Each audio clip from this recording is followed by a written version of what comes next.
Okay, the mics are hot. Thank you very much. It's a great day in Kershaw County. We've had a wonderful series of events this week we wanted to report on. Mr. Tucker has had a death in the family. Unfortunately, we may see him, we may not. And we have Mr. Jones dialing in remotely, as you see in the camera on the right-hand side. And I congratulate the staff for their advances in electronic media. And I agree with that baby in the back of the room. Thank you very much, Vic and Danny, for doing this. For last April, we remember it was Mr. Brazel that suggested that we find a way to join the 21st century, and we've done that over time to gradual improvements to our ability to operate remotely. And we passed an ordinance last April 21 that said that council members may dial in and be counted present and part of the quorum up to and including 3 members absent. We have to have at least 4 present in order to do this, and I report that, Mary, that we have that number here today. So we have a quorum and we're called to order. So with that, I would like to first read something. I agree with that child. She is just so smart. There's been some notoriety. No, that's okay for the baby to come in here. We're used to that sort of stuff. But Mr. Jones and I shared a biblical verse from Colossians 4:6 that Billy Smith sent us and has been shared around, and I love it because recently in this forum we've had a bit of controversy about how we run things, and I'll read to you later on the rules that I have to follow as your chairman. But the basic spirit is in the Constitution to protect freedom of speech. But in the Bible, it says a little bit of guidance about how that speech might be delivered. And I quote, "Let your conversation be gracious and attractive so that you will have the right response for everyone." Not a bad thing to do, not just in this forum, but everyone you deal with. It's dignity and respect so that the business of the county might be advanced. We are called to order. Mr. Jones, you look great. I hope you're not naked from the waist down. I see Mara back there. I'd much rather her come on in. But with that, I would ask you all to stand for the invocation and pledge by Russell Brazel. Please stand. Dear Heavenly Father, thank you for bringing us all here today, Lord, to do the county's business, Lord. Give us all light hearts and open minds as we conduct business. Give us caring ways. Lord, also please bless the seniors that are graduating from all of our schools, Lord, as they embark on a life ahead of them full of challenges and hard work and wonderful, wonderful times with their family. Lord, we say all these things in your name. Amen. Amen.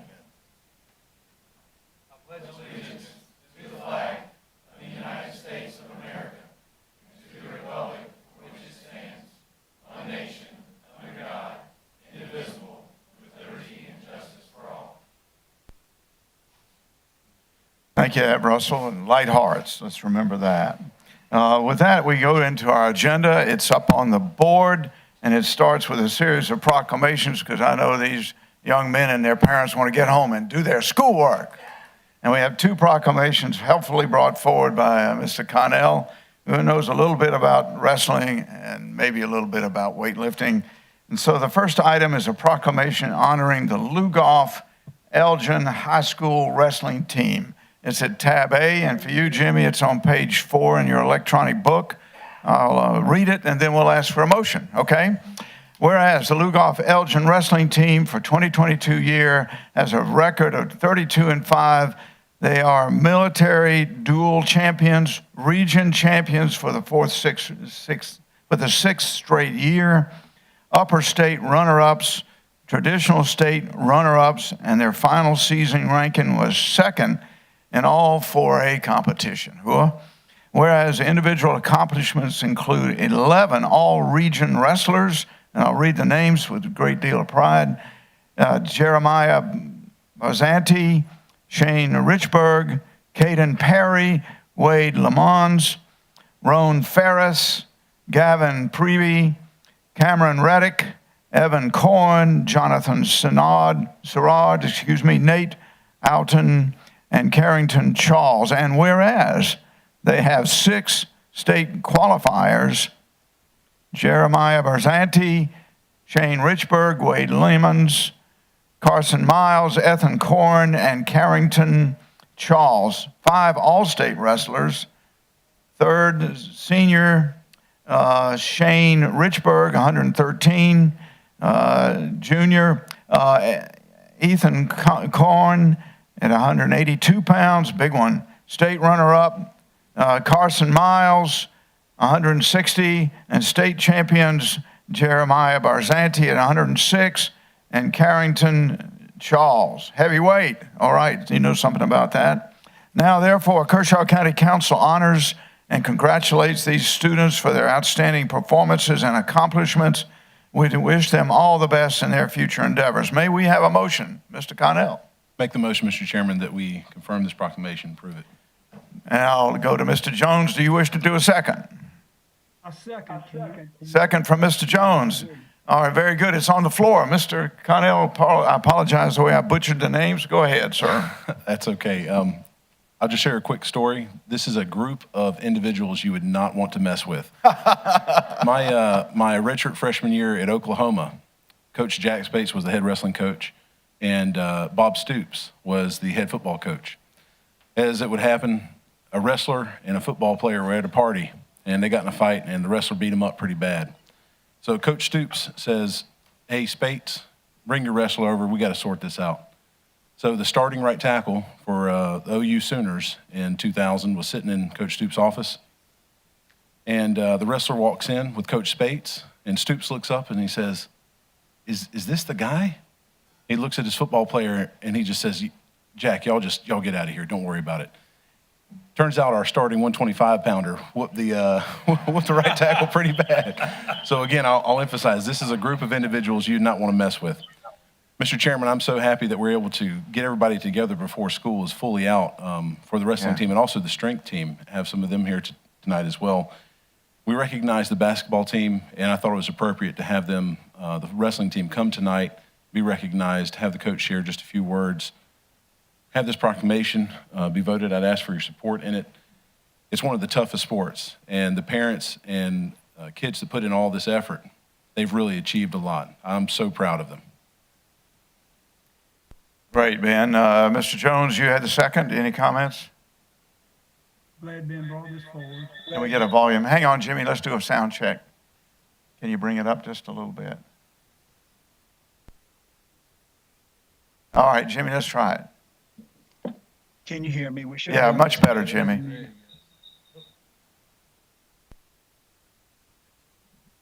Go ahead, Mr. Jones. I'm just happy that Ben Connell brought this before us. Very good, thank you. Other comments?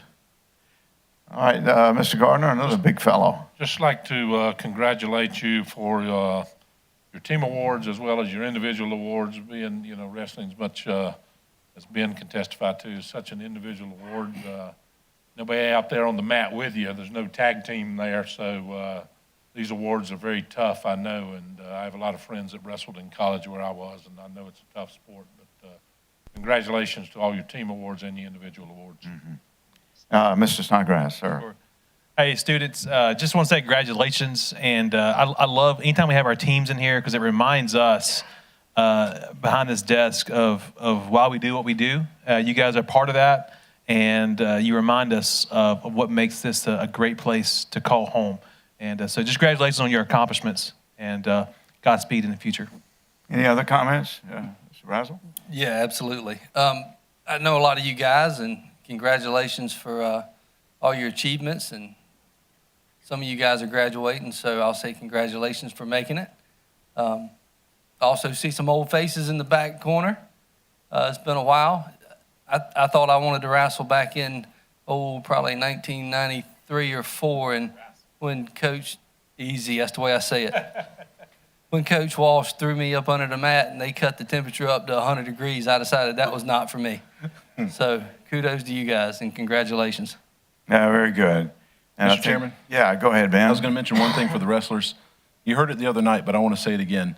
You are now, and you were before, but especially now, you're examples in the community. So whenever you go off to school or work or wherever and you come back, just know that the people coming up through middle school and high school are looking up to you. So carry yourself as an example and try to find opportunities and ways to serve. I encourage you to do that.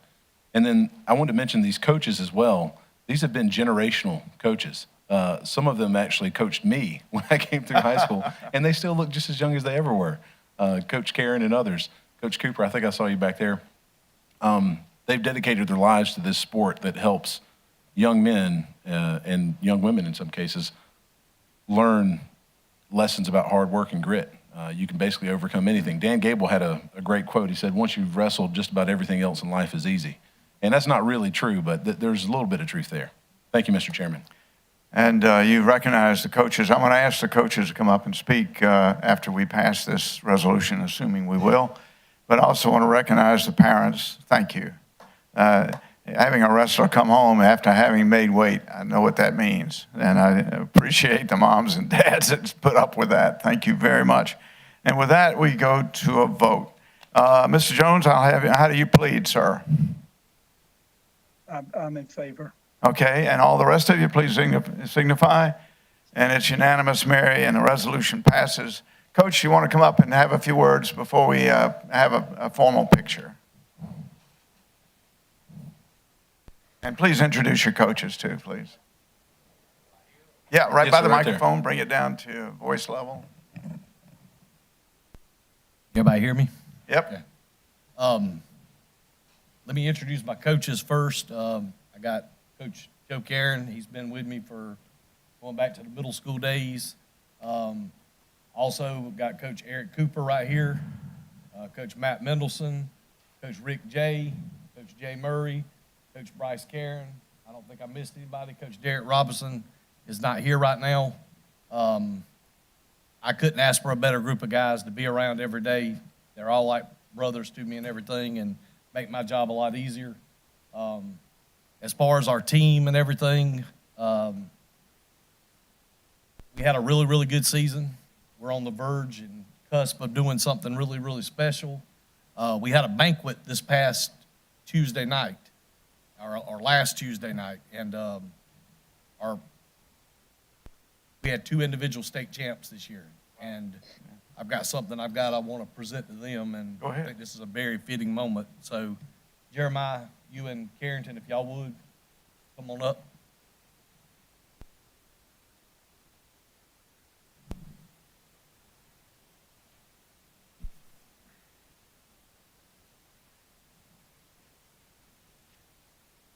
And I want to say something real briefly about each of these guys. First of all, I'm honored and blessed to be their coach. I think all of our assistant coaches would agree with that. Jeremiah started the year wrestling up at 113 and was pretty doggone good at that weight class. But he took a few lumps, figured out where he needed to be at, and when he bought in, and, I mean, it paid dividends, and I'm extremely proud of him. And I'm also honored to say that I get to coach him for one more time next year. The big fella behind me here, man with many names, but for tonight, he's just Carrington. Irreplaceable. We're going to try to replace him, but it's going to be very difficult. My first undefeated high school state champion, 45-0 this year. Wow.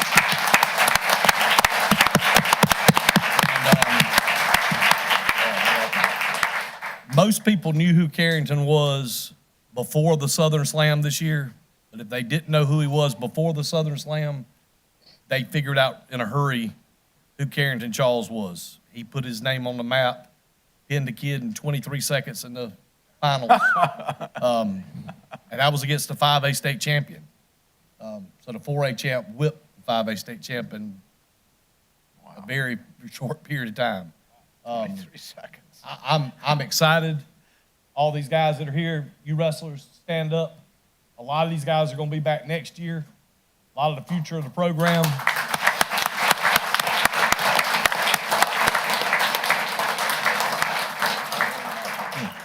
We've got 3 camps scheduled for this summer. We got some work to put into the weight room and everything. And I'm excited what the future holds. Great. Thank you, guys. I'm going to ask Mr. Connell to join me in the front, and all of y'all come on up here for a photo op. Thank you. Mr. And if you Chairman, come up. Yes, sir. Mr. Chairman. Danny, can y'all hear me?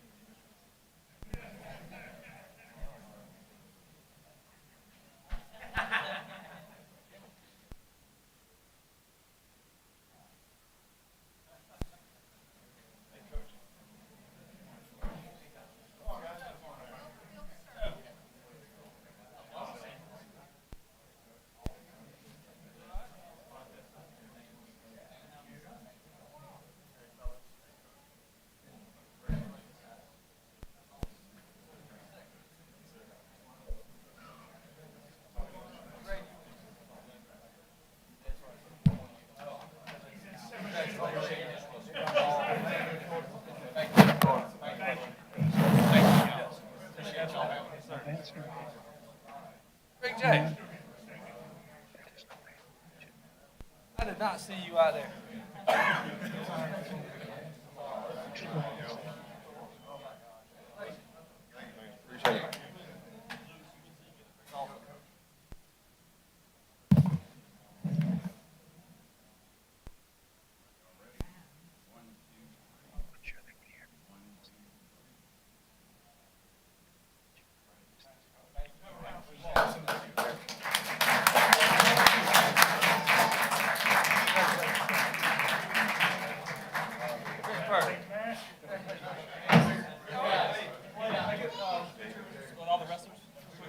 No, we spoke. All the wrestlers, you guys spoke in here. Yeah, great. Continue the tradition. Danny, can you hear me? Thanks, guys. Congratulations. Yeah, you Danny, yeah, he's first. He's got a really bad Isn't connection. that something? Yeah, man. Danny, can you hear me? Chairman, can you hear me? Well, thank you very much indeed. There they go off to study for their finals or get ready for their debate team. Mr. Chairman. With that, we move to the next item, which is item number 2, another proclamation honoring the Lough Elgin Strength Team. It's at tab B, page 5 for you, Jimmy. That wasn't a strength team? All right. Becomes a product of the I'm going to read it again, and then we'll take a motion. Whereas the Lough Elgin Strength Team was crowned the 2022 SSCA State Strength Meet 4A State Champions, Sky Harder and Quinn Kumas were individual champions in All-State. Blaze Campbell and Tylek DeJesu were All-State, and Blaze broke the state record in the broad jump. Since the meet was canceled the last 2 years due to the pandemic, the Lough Elgins is back-to-back champions. And whereas also in the last 7 years, Lough Elgin lifters have never lost a strength meet. They are undefeated Palmetto Power champions, undefeated Explode champions, and have qualified more lifters than any other team for state meet participation in every region qualifier. In the last 7 years, they have produced 3 S&C All-Americans, and whereas Coach Mike Armstrong is retiring, doggone it, is retiring. This is his 33rd year as a strength coach, 31 in high school and 2 in college. Now, therefore, Kershaw County Council honors and congratulates their students and their coach for their outstanding performance and accomplishments. We wish them all the best in their future endeavors. Wow. Can we have a motion?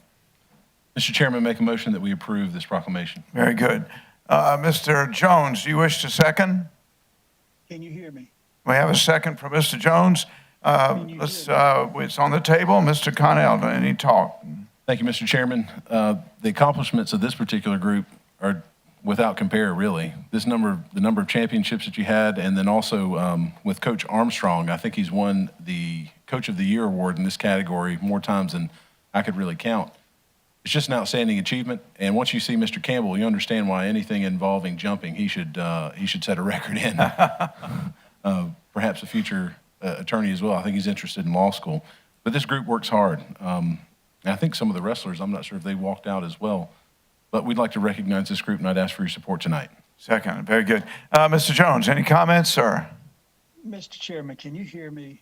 Bring it up if you can. Just barely, I'm sorry. Can you hear me?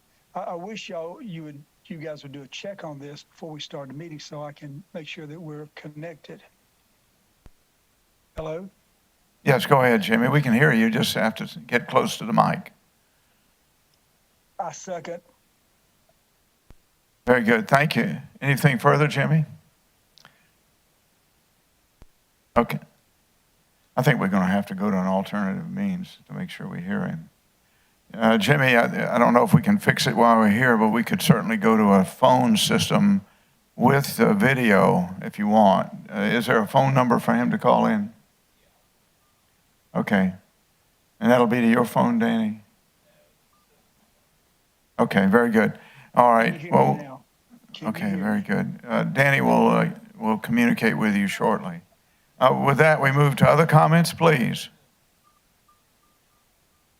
Other comments? Yeah, congratulations, guys. Yeah. It's cool to see all of these different groups recognized from throughout the county, from every school, from Camden, Lough, North Central. I'm proud of all these guys.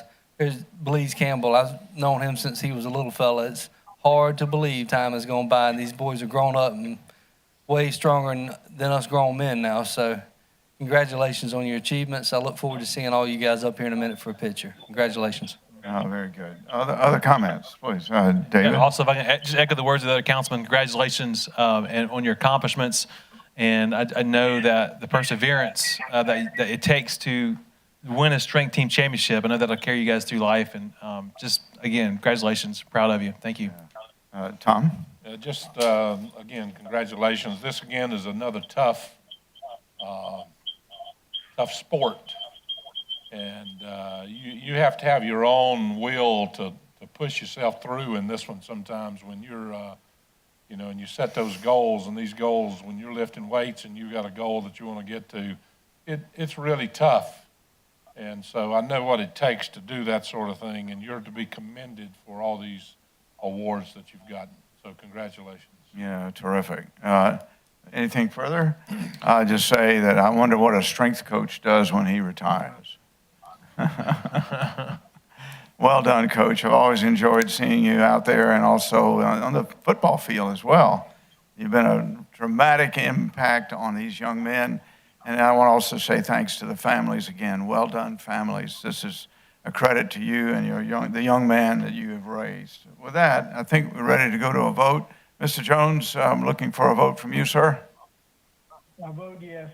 He votes yes. And all others, please signify.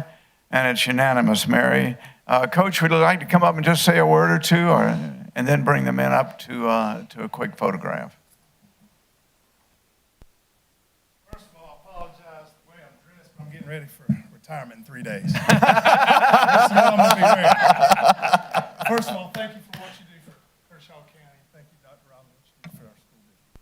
Much appreciated. Real quick, I want to recognize the kids because If you can talk into the mic while you do that so that people got can to hear. get it up here. I want to recognize each of the kids that are here tonight because it's just not the individual champions or the all-state guys. It's a point system. So every one of these guys that's with us on the strength team, they help us to obtain the state championship. So James Ogle, please stand. Aldo Gallegos, Alex Shook. Where'd Preston Smith go? It's that orange shirt. Harrington Charles. There he How is. about this? A seventh grader, Logan Hinton. Oh, my God. His brother, Scotty, was on our last state championship team, who's now wrestling at Limestone. Lander. I knew it was an L. Who am I missing? Quinn Kumis, one of our state champions. Who am I missing? Anybody? Tylik DeJesus, one of our all-staters. Have I got them all? Where am I? Oh, Blease. I'm sorry. Blease the broad jump record holder. And Blease Campbell. Did I miss anybody? Wow. Cody Robbins. I'm sorry, Cody. It's not that I don't love you. It just didn't see you. I'll give these guys a hand. Yeah.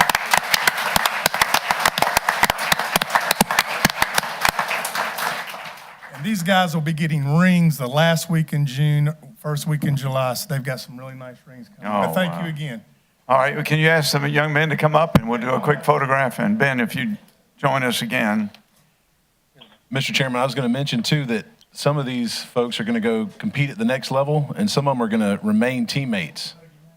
I think you've got a couple of them going to Wingate and competing as well. I like the orange shirt.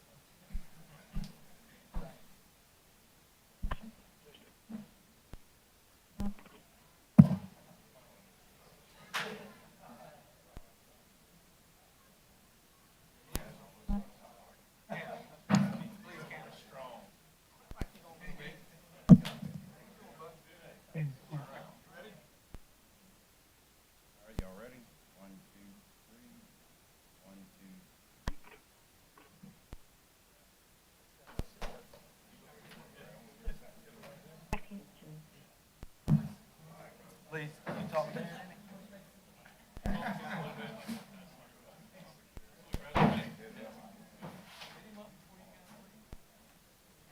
Turn the mic up on his end. I think he's on a poor mic on his laptop or something. He's put in like AirPods or something.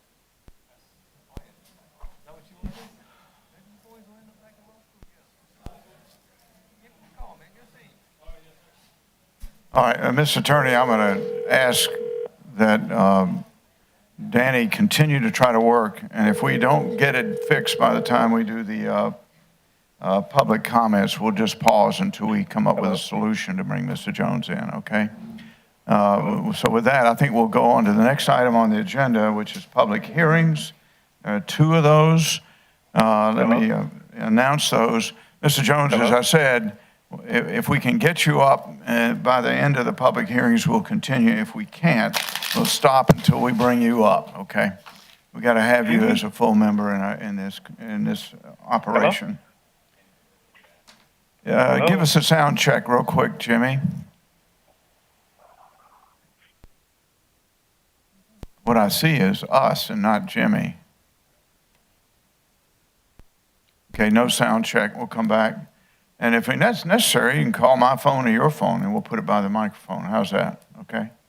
All right. We will get Mr. Jones up when we start the public comments. I begin the next item, which is a public hearing in regards to an ordinance authorizing the execution and delivery of a sewer infrastructure agreement with the city of Camden, South Carolina, and other matters relating thereto. Mr. Carpenter, just give me a quick overview then, and I'll announce the public hearing.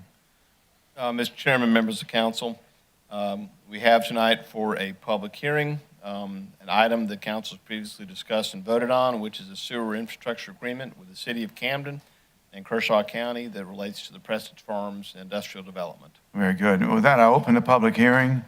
Mr. Attorney, did anybody sign up? Yes, sir, Mr. Chairman. One individual signed up, Mr. Mark Root. Mr. Root, please. And under our rules, we will limit the time to the subject, and we look forward to hearing to you, sir. Can you take about 5 minutes, perhaps? I don't need 5 minutes to tell you that I'm glad to see you've decided that the current sewer tax can be eliminated. I know it hasn't been yet, but I'm glad to see it's been discussed. Sir, this is not the sewer tax. This is a sewer. And how do you propose to pay for that? Okay, we'll get to that in the public comments. That's more appropriate for public comments. This is a public hearing on the Prestige Farms industrial. I'll get to why I'm against it. Oh, okay, please go ahead. Hello? So what I'm not happy about is that you want to replace that one with a new one to pay for the sewer upgrades in Camden. Sure, the new Prestige Farms plant is located in the county outside of city limits, but that means they should be responsible for their wastewater, not us rural citizens that absolutely will not get any benefit from this facility. Having worked for production facilities located in very rural parts of the country that produce a lot of wastewater, those plants have built their own wastewater treatment facilities, usually to a much higher standard than the counties and states they are located in require. Yeah, there'll be a few jobs created by Prestige here, but those couple hundred jobs will not actually benefit us rural citizens enough to justify taking more from our paychecks to pay for their sewer. The only people in the county that will benefit are business owners, you and your friends. It will not benefit rural citizens. Stop stealing our money to pay for those things that will not benefit us that live in the rest of the county. Thank you, Mr. Root. I appreciate it. That was very useful. With that, any other comments? Okay, sorry. Yeah, let's do a sound check. Mr. Jones. Can you hear me? Yeah, oh, good. We got you, Jimmy. All right, I'm back. Okay, let's ask the IT to stay here until we get through this, okay? Get yourself a chair. Thank you, Sparks, as we call you in the Army. All right, very good. With that, I'm going to close that hearing. Thank you very much, Mr. Root. Those were useful comments. We move now to the second item under public hearings, a public hearing in regards to an ordinance to approve the conveyance of a parcel of land containing approximately 0.39 acres and the grant of a perpetual easements to Kershaw and Lee County Regional Water Authority for the purpose of furnishing water service to its customers, including residents of the eastern area of the Kershaw County. Mr. Carpenter, can you explain this one too? Mr. Chairman, members of council, you have in front of you tonight a public hearing related to an item previously discussed by Kershaw County Council.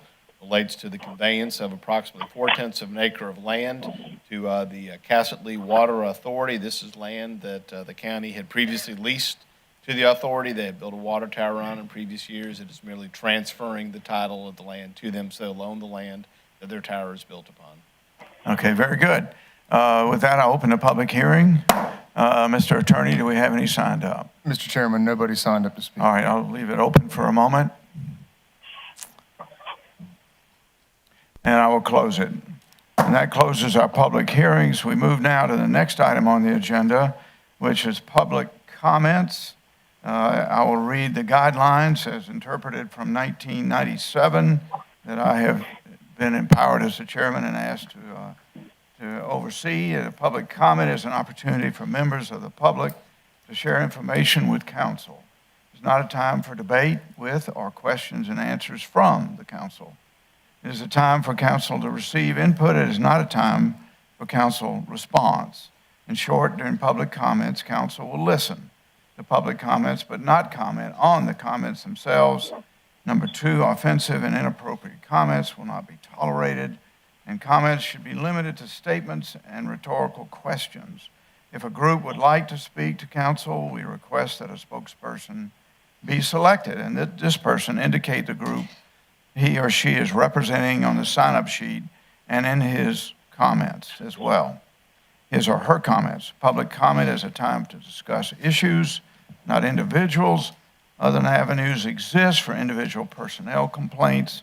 Public comment period is limited to 30 minutes with 5 minutes max allowed per individual speaker.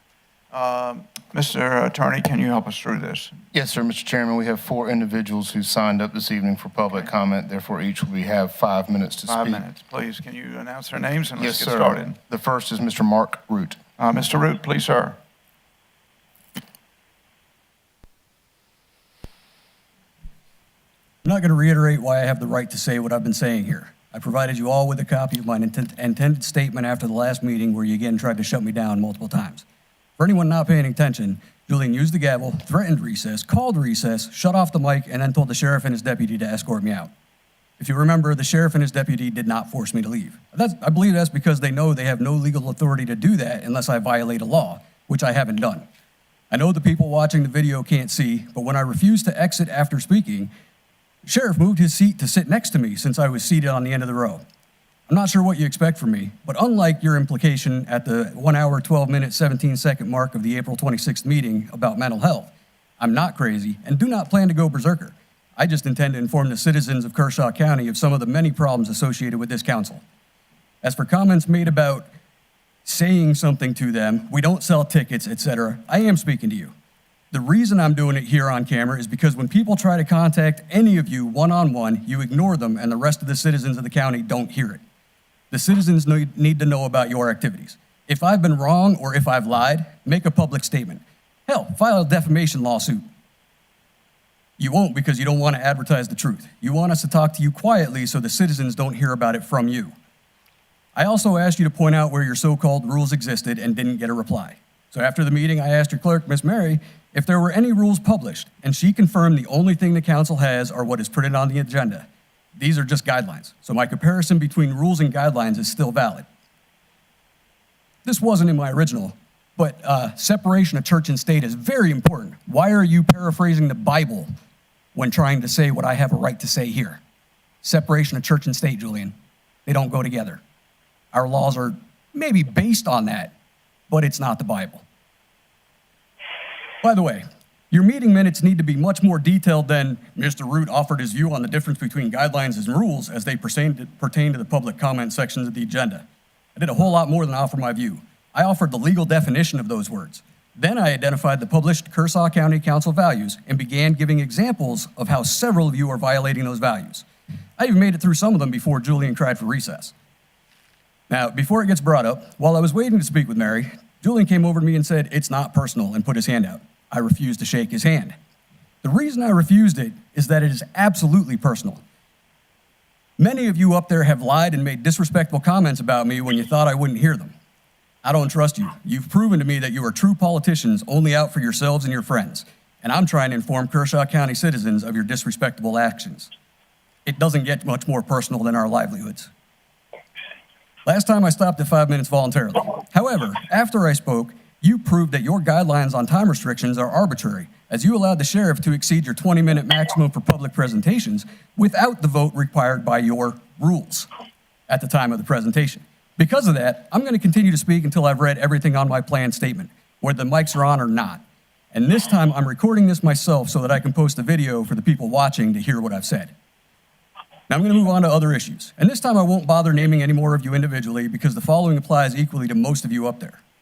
At the last meeting, several of you made complaints about the gerrymandering being done at the state level that is basically taking away Kershaw County's voice.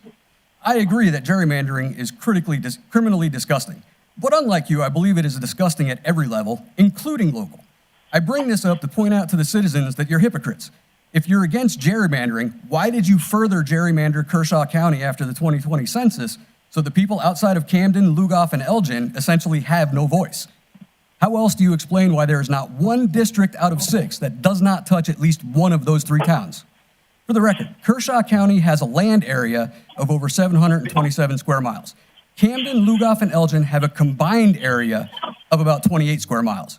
So why do the remaining 698 square miles, or 96% of Kershaw County, have to be attached to the voters within that 28 square miles? If you really had a problem with politicians gerrymandering, you would have completely redrawn the council districts based on population, not race and class. I realize the population density in those 3 towns is a lot higher than the rest of the county, but what you all seem to be ignoring is that those of us that live out there like it that way. We don't want your population problems. The last thing I need to talk about today is the new Kcsd Superintendent. I realize the council is not responsible for hiring the superintendent, but there are many, many problems with the way this was handled by the school board. The residents of Kershaw County need to know about this, and we need some answers that have not been addressed by the school board. There was an announcement made on last Friday by the school board that they hired a former Kershaw County resident and educator. That's all well and good until you start looking into it. Now, I don't know this Dr. Harrison Goodwin or his family, but apparently a lot of longtime Kershaw County residents remember him and his family. Good. I hope they're right about the type of person he is. My issue with Dr. Goodwin at this time, my only issue at this time, is that he was on the State Board of Education that was informed several times about the state and federal laws that were being violated by Shane. He ignored those attempts at contact. He never responded to anyone contacting the board. That's a strike against him. I'll give him a chance, and I hope that I'm wrong and he's good for our children. My issues are primarily with the school board. They filled this position without posting the opening anywhere and used, quote, information from its most recent search, the one that resulted in the appointment of Robbins, end quote. That was over 3 years ago. If y'all don't remember, a lot has happened in the last 3 years, like COVID-19 screwing with everything in this country. How can they use outdated information to make such an important decision? Next, they're paying him $190,000 a year. I will admit that I don't know what they paid Shane, but I'll go out on a limb here and say that it was too much based on his terrible performance. But per salary.com, the school district superintendent salary range in the United States typically fell between $135,945 and $199,335 as of April 2021. Why is the school board paying such a high salary in Kershaw County? South Carolina and Kershaw County are nowhere near the wealthiest in the nation. So why is the new superintendent being paid on the high end of the national average? Where does the school board get their money? If the school board gets a lump sum from the county to use among all the schools, teachers, employees, et cetera, there are many things that could use better funding, like, I don't know, maybe our seriously underpaid teachers? Or are they going to require a tax increase to pay for this superintendent? Mr. Root, can you wrap it up? We're at 7 minutes now. 4 more lines. Don't the people have a say in where their money goes? I'm going to end now by letting you know that my coming up here to hold each of you accountable for your individual actions is not over. I hope other angry citizens of Kershaw County would begin joining me because you need to be held to your sworn oaths and stated values. Thank you, sir. Mr. Morgan? Yes, sir, Mr. Chairman. The next individual is Mr. Darrell Ogburn. Mr. Ogburn, Chairman of the Health Board. Yeah. Stop. All right. Sir, I need you to be quiet, please. Go ahead, Mr. Ogburn. You have the mic. Thank you, You Mr. have the Chairman. floor. Thank you, Mr. Chairman, and members of the Kershaw County Council. It occurred to me a few days ago that I had been negligent in my duties to keep this council informed of the activities of the Health District. So I'm here tonight as a member of, as a chairman of the Health District to give you a 5-minute quickie on what we're doing. And I'll promise at the discretion of the chairman, I will get on the agenda and come back and give you a much more detailed report at our earliest convenience. Our board is made up of, as you know, of 9 individuals that you have appointed. Myself as chairman, Eric Boland as vice chairman, Walter Long, Shannon West, Eric Gunter, Nick Moore, TJ Jay, Leo Scott, and Donnie Wilson. This is a wonderful group of individuals with multi-talents, and we work very well together. Right now, as you can see up in the Dusty Bend area, the Karish facility is nearing completion. We expect it to be completed by September 30th. Then it'll take us about a month to get the furniture and fixtures assembled, and then we'll begin to move our residents into that facility. We hope that everybody will be in by Thanksgiving. We're going from 96 beds to 132 beds, and we are excited about this new facility and what it will mean to our community. From an operations standpoint, Scott Neal is without a doubt the best nursing home administrator in South Carolina, maybe in the country. He's a local guy from Kershaw, and we're happy to have him and White Oak operating our facilities. Loretta is his assistant, and they've done a marvelous job. Recently, we were inspected by DHEC, and we got a flawless report. That is unheard of in the nursing home world. It's like winning the national championship. I attended the Nursing Home Association annual conference in Myrtle Beach a while back, and they were recognized on the statewide level for that accomplishment. It's incredible that DHEC can come into your facility and not find a crumb on the floor or a spider web in the corner somewhere, but they didn't. And that's a real handicap in the facility they're operating under. The nursing home is doing well. I'm happy to report that through the first 6 months of our year, the nursing home and the health district are above budget. We are showing a profit. Scott and those have done an incredible job during COVID.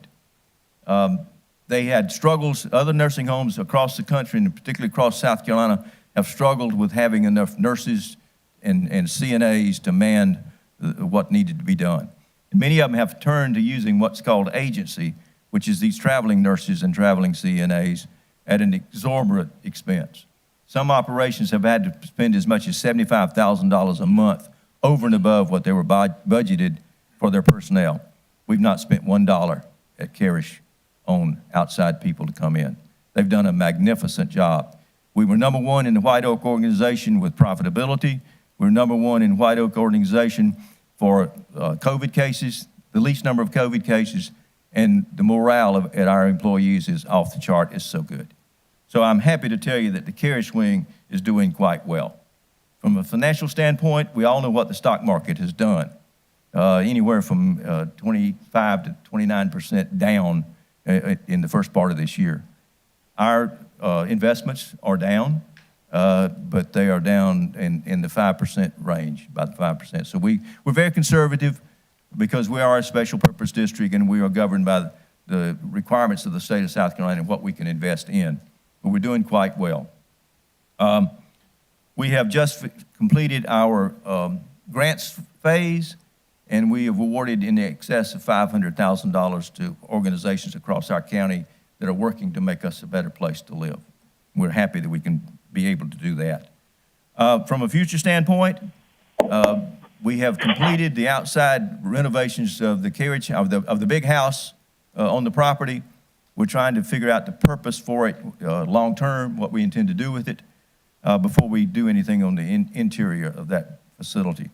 We're in negotiations right now to try to identify a partner that will work with us in moving into the next phase of what we intend to do with that property, and that is independent homes for our citizens to be able to move into, as well as an assisted living facility as well, homes and apartments.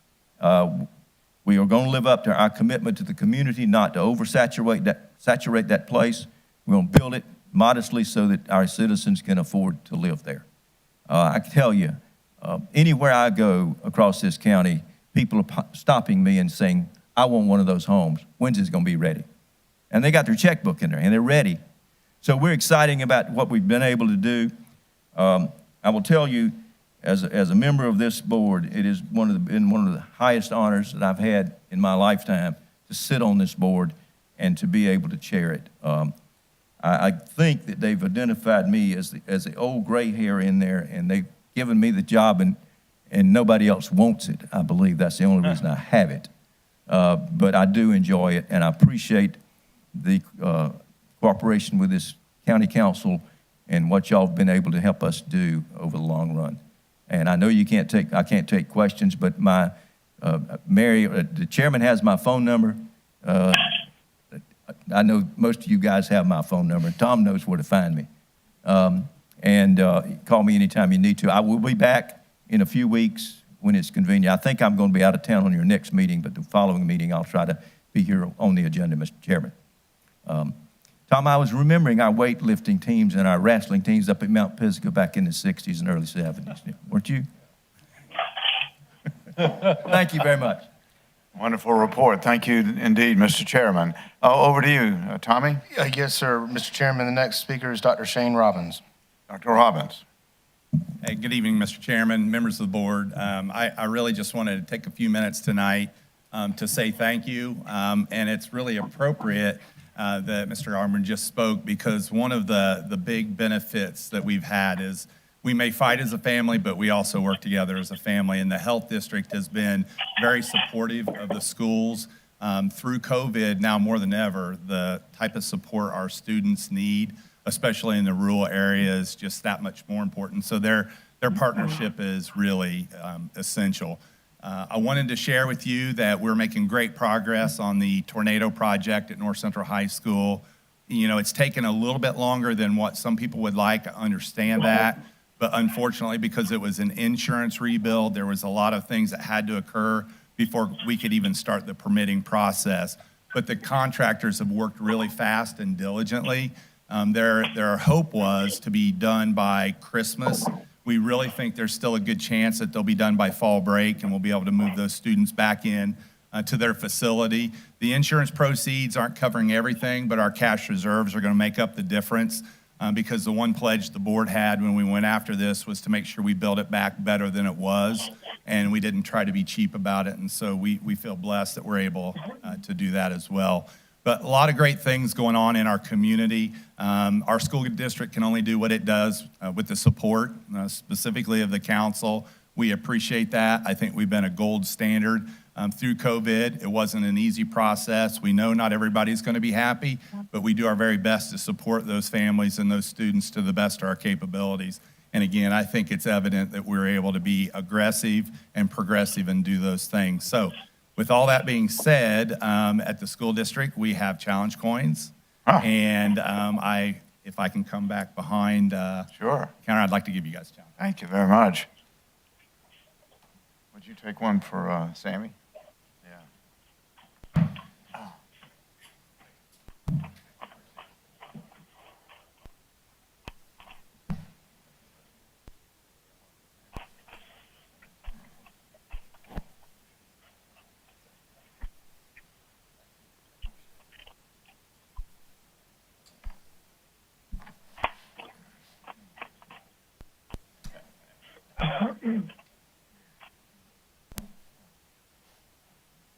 Can we get one for Mr. Jones?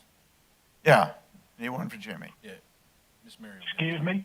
Mary can take care of it. Hello? Thank you very much. We were just getting you a coin, Jimmy. Take care of you, Jimmy. A coin? Yeah, it's a challenge coin.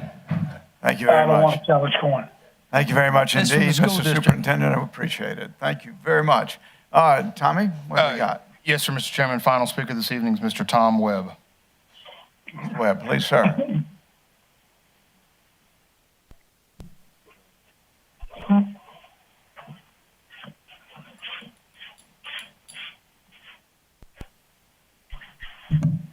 I fear we forget too much, and it's going to be dangerous for our future.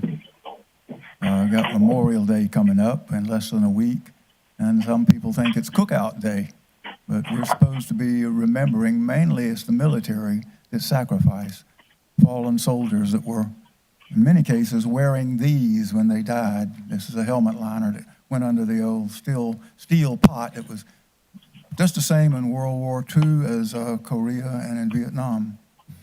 And so I wanted to speak about Memorial Day just a little bit. I don't have a whole lot to say, except that I haven't seen too much about what it's for recently in the news. It's a lot of advertisements about get your hamburgers, get your charcoal, get ready for Memorial Day. But it's sad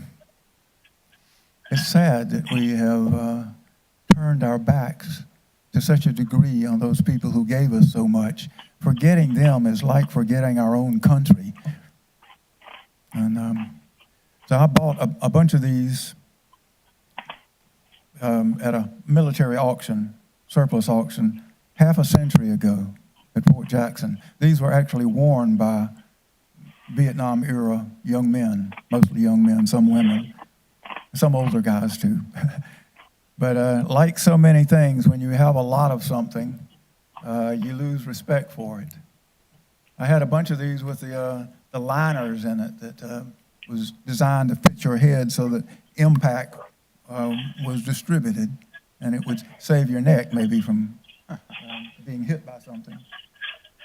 But I had so many of them, I didn't value them. And I let all that go to ruin, even though what I bought them for was to use them as pots, for transplanting plants for in the spring. I was going to build a big greenhouse. I experimented a little bit with that, but I never really built the big greenhouse. But I still got a great many of these left. And I didn't take care of them, and we're not taking care of our freedom. We're not taking care of our country. We're not taking care of what our kids are learning. So much we're not taking care of, and I think we're about to lose it. Anyway, Memorial Day gives us a chance to remember and pay a little tribute to those who gave so much that we have so much that we don't value it anymore, and we're letting it slip away.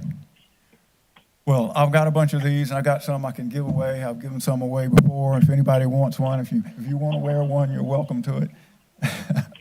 The general has probably worn enough of these, and maybe some of the rest of you.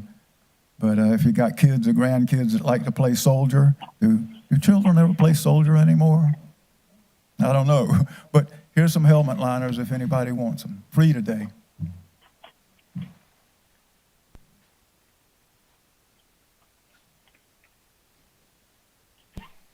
You want to set a few of them on the end of the counter? Yeah, just set them over there. I need one. Yeah, I'd love to have one. Yeah, that's Thank you. great. Thank you very much, Tom, and happy Memorial Day very much indeed. Mr. Morgan. There are no other individuals who've signed up for public comments, sir. Okay, and that concludes public comments. We move to adoption of agenda. It's on the screen. And with that, can we have a motion to approve? We have a follow-on motion to amend. Please, can we have a motion? So moved. Mr. Gardner, a second. Second. Second from Mr. Snodgrass. With that, I move to the attorney who wants to amend. To go ahead. Yes, sir, Mr. Chairman. We would recommend that the item listed as tab E, the first ordinance listed, third reading of an ordinance by Kershaw County to amend the Kershaw County Unified Code of Zoning and Land Development Regulations, Article 6, right of appeal. That needs to be removed from tonight's agenda. Public hearing needs to take place on June 14th due to statutory provisions, and the hearing has to take place prior to the approval of the ordinance. Make sure Mr. Jones is tracking, this is one of particular interest that he introduced. Item number 1, under ordinances, tab E, page 11, Jimmy, in your electric book. With that, can we have a motion to amend to delete? So moved. Mr. Connell, can we have a second? Second. That was Mr. Second from Brazel. Mr. Gardner. Can you explain why we had to do that? Yes, sir, Mr. Chairman, members of council. The statutory requirements for this type of ordinance require a 30-day period for notice of public hearing. That will not take place until just prior to June 14th, so that will need to come back up at the June 14th meeting. Okay, very good. Does it require also a public hearing? Yes, at the same meeting, there will be a At the public same hearing. meeting. Okay, Marion, you'll be tracking on that. All right, any further discussion? I'll allow Mr. Jones if he wants to talk on that issue. No, I vote in favor to delete it. All right, and with the rest of you, can you move to a motion to delete? All those in favor signify, and Mary, it's unanimous. Thank you, Jimmy, and coming in loud and clear, by the way. All right, so that, we now move to a motion to amend the agenda, to approve the agenda as amended. Can we have such a motion? So moved. Mr. Gardner, and a second from Mr. Brazel. Discussion? Seeing there is none, we move to a vote with Mr. Jones first. Jimmy? I vote yes. And all others signify. And it's unanimous, and it's amended to be deleted.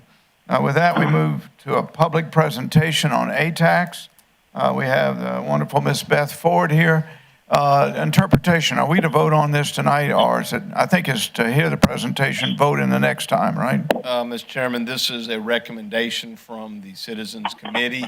The recommendation is included as part of the budget. Council can then amend this during the budget process if you so desire, or accept it as presented. So very good. So it'll be included in the budget when we get to the first reading, second, and third, which happens in the next 3 meetings. In this meeting and the next 2, excuse me. Beth, welcome. Do you have any members of your board here with you? I do not, sir. Can you introduce them, please? I don't have anybody with me. Okay, you're all alone and Yes, unafraid. sir, Chairman. Yes, sir. All right, please go right ahead. Okay, Chairman and members of council, it's an honor to be with you tonight. I know you probably are expecting Chip Galloway, our longstanding chairperson, but he has rolled off of our committee, and I am the new chairman of the ATAX committee, and it's I'm very honored to do that.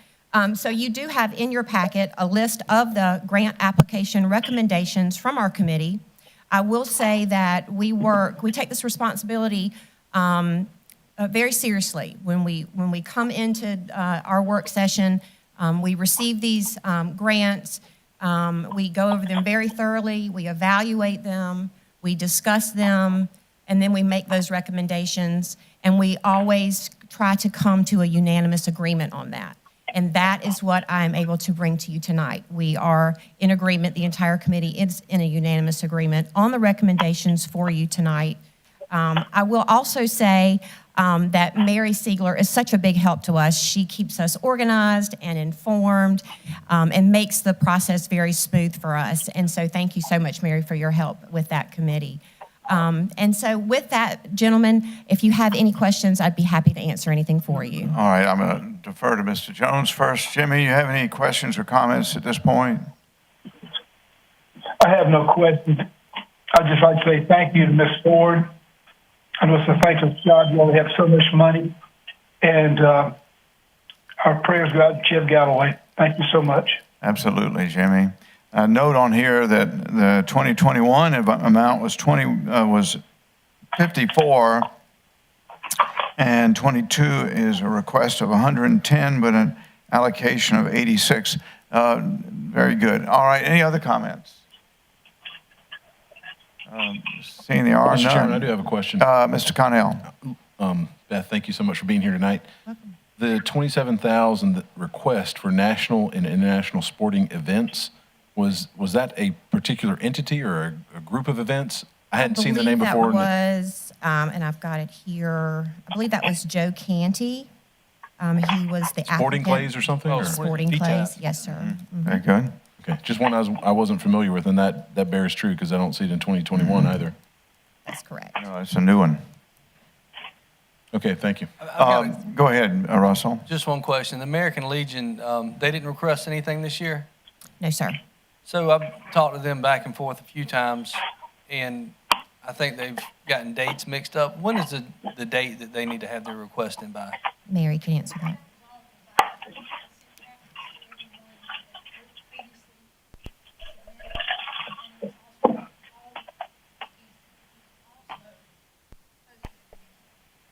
Do you remember, do you know the date off the top of your head? Their first game is on the 8th of June. No, I was trying The to figure requests are out due when in April, and that's when the committee meets is in April. Okay. Yeah, All right. yeah. 1st April. Okay. No, that's Okay. fine. I'm going to try to help. Yeah. Thank you. Now, Beth, and along those same lines, my question is, did we say no to anyone? Well, you can take a look at the amounts that we did not fund based on, I think we've got one up there, the United Junior Way. League Artisan Show. They did not request anything. Obviously, Sporting Clays, there was a reason why we did not fund anything there. And I believe Historic Camden, maybe some advertising. It doesn't look like they did not apply this year. So other than that, I believe that we were able to fund most of the things that were asked for. Very good. Based within the amount of money we have. Yeah, thank you. I needed to hear that. David? Ms. Ford, thank you so much for your You're welcome. work. So as a two-time chili champion, I do want to ask about the chili cook-off. Did we put emphasis somewhere else, maybe with the Springdale 5K there, or? We committee probably just- did. Now, that's based on discussions within our committee. Okay. So there were probably reasons why I could, if you want to reach out to me, Yeah, I can certainly maybe go through that application and try to remember some of the comments about maybe why that was not funded. But there are certain guidelines that we have, and so we look at those very closely. We make sure that the application actually is within those guidelines, and the scope of that project is within those guidelines. And then we base our decision, our recommendations on I that. totally trust y'all's judgment. Yeah. Just curious, and thank you for your work. Welcome. David, I'd have you know that it took me about 3 months to get my youngest child to stop calling chili snodgrass. All right. Smart kid. Yeah, that was very good chili, by the way, David. We will have a chance to revisit this during the budget process. Believe me, I get calls after this meeting, and you will too, and those of you who hadn't experienced those delightful requests for more money, and that will be in the budget process, as Mr. Carpenter said. And Beth, can you be made available if we need to Absolutely, refer to Chairman. you? I Yes, sir. always defer to your judgment, Yes, sir. please. Thank you. Any last questions? Mr. Jones, any on your side? No, just appreciate what they're doing. Absolutely do. So with that, Beth, thank you for taking the time out to come in. We appreciate it. Thank you. Y'all have a great night. Thank you Thank very you. much. Thank you. Well done. We move now to approval of minutes. It's at tab D, page 7. It's on your screen. Can we ask you all for a motion to approve? So moved, Mr. Chair. Mr. Snodgrass, a second? Second. Oh, is that you, Russell Brazel? Any discussion, starting with you, Jimmy? I'm in favor. All right, very good. Any others? I do have one point here. Remember that we had a very good presentation by the sheriff on best practices in the nightclub, and we've asked our legal and administrative staff to take a look and come back to us on the sheriff's presentation. He made no specific recommendations, but it was decided in our discussion, as it recorded in the minutes, that we would look at best practices in other adjoining counties and see if we could figure out what we can do with the fire marshal and other things of that nature. Because clearly we have a situation that's of an aggravated nature, and we need to take a look at it. So with that, I moved to a vote. Mr. Jones, how do you vote? Vote aye. And all others signify. And it's unanimous, and we move now to, Thank you, Miss Mary. thank you, well done again, Mary, well done indeed.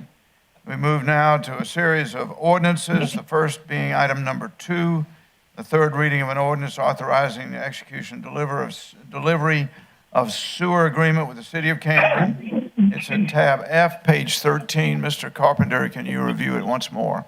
Mr. Chairman, members of council, you have in front of you tonight for third reading an ordinance that would codify the agreement between Kershaw County and the city of Camden related to the providing of sewer service to the Prestige Farms development. Very good. Is Mr. Burgess here somewhere? Somewhere in the back. There he is. Thank you very much. Can we have a motion to approve? So moved. Mr. Gardner, a second. Second. Second from Mr. Snodgrass. Discussion. Mr. Gardner, anything? This will allow Prestige Farms to come in and hire those 300 people and go to work. Mr. Jones, any comments? No comments. Okay. Others? Yeah, Mr. Snodgrass. Mr. Carpenter, just for clarification, is this essentially kind of a mutual agreement to allow them to go into our territory and service them? Is there money being exchanged here? Does this create like a new tax or anything? No, sir. Prestige Farms is located in the county's territory, but the city of Camden will be providing the actual treatment capacity in their wastewater plant. So it required an upgrade of lines between the new facility and their wastewater treatment plant. All funds are being paid for our economic development funds. They're not coming from the county's general fund or general tax dollars. Okay, thank you. Other comments? I got a call from Mr. Prestige. He's very happy with the support of your staff, Mr. Carpenter and Jeff. This was a lot of hard work and collaboration and partnership with water and sewer and the city and the county and on and on. So a complex problem is not easy. This is hard. It's harder than it looks. And we're at the third reading. Any further discussion? Okay, I think we move to a vote. Mr. Jones, how do you vote from remote? I vote aye. And all others signify? And Jeff, maybe you can get some sleep tonight. It's approved unanimously. We move now to the next item, which is item number 3. Third reading of an ordinance to approve the conveyance of a parcel of land of 0.39 acres to what we know as Kcsd Water. It's at tab G, page 49, Jimmy, for you. And it's up on the screen. Mr. Carpenter, can you introduce it, please? Mr. Chair, members of council, you have in front of you tonight on third reading an ordinance that will be conveying approximately 0.4 of an acre of land that is currently owned by Kershaw County. It has been leased for many years by Kcsd Water Authority. They have had a tower on it for most of those years. This would merely transfer the land itself from Kershaw County to Kcsd Water. Very good. Can we have a motion to approve? So move. Mr. Gardner, a second. Second. Mr. Connell. Discussion, Mr. Jones, any discussion? Not hearing. No, Thank you, Jimmy. discussion. Mr. Gardner, any discussion? This is just part of the big picture of Prestige, but it's basically giving them that small parcel where their water tower is already located. So. Okay, very good. Any other discussion? Yes, Mr. Chairman. It also Mr. cuts Connell? off liability, as Mr. Morgan would tell you. If typically your name's not on title anywhere, you can't get sued if something happens out there. And we're not using it at any rate. All right. Thank you, Mr. Chairman. Other comments? David? I just will take this time just to applaud Kcsd Water and their teamwork along with this to make this project happen. And they're, we're in a season where there's a lot of discussion about utilities, and so I'm happy to see that we're working with Kcsd Water. It's a body politic, I guess is the official language there, has a board of commissioners that are accountable to the public, and glad we're able to work with them. Thank you. Yeah. Other comments? 292 jobs. I thank Mr. Prestige for his faith in this county. I asked Vic to just comment, are there any further actions that we need to be attended to going forward? Not that I'm aware of, sir. Okay. We'll hold you at your word on that one. Thank you very much. With that, we move to a vote. Mr. Jones? I vote aye. All others signify. And it's unanimous, Mary, and that moves us into item number 4, was first reading and title only of an ordinance to provide budget appropriations for county purposes in the county of Kershaw for the fiscal year beginning 1 July 2022 and ending 30 June 23. Before I ask Mr. Carpenter to comment, gentlemen, you have at your desk the goals and objectives that were unanimously approved by this body that's dated 8 March. It includes a number of priorities, high, medium, and low. And over that discussion will be a number of points to be made going forward in the next 3 readings, this one being the first of those 3. Mr. Carpenter, can you introduce the topic?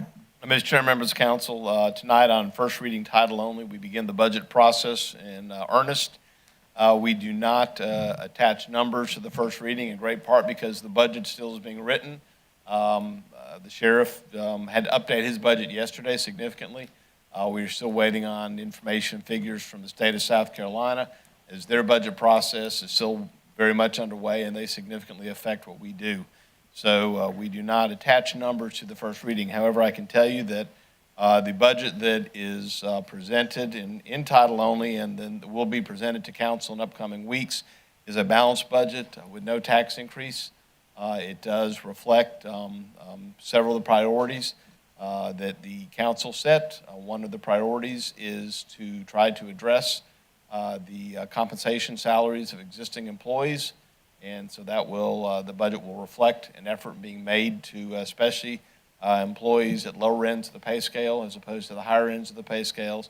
Also, it does eliminate the sewer tax, as it is referred to, and the budget will reflect no millage being levied for the sewer district itself that it was used to pay the bonds for the wastewater treatment plant. Those are the highlights of the balanced budget at first reading.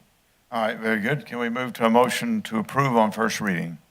Title only. So move. Mr. Gardner, in title only, I meant to say. Second? Second. That was from you, Russell?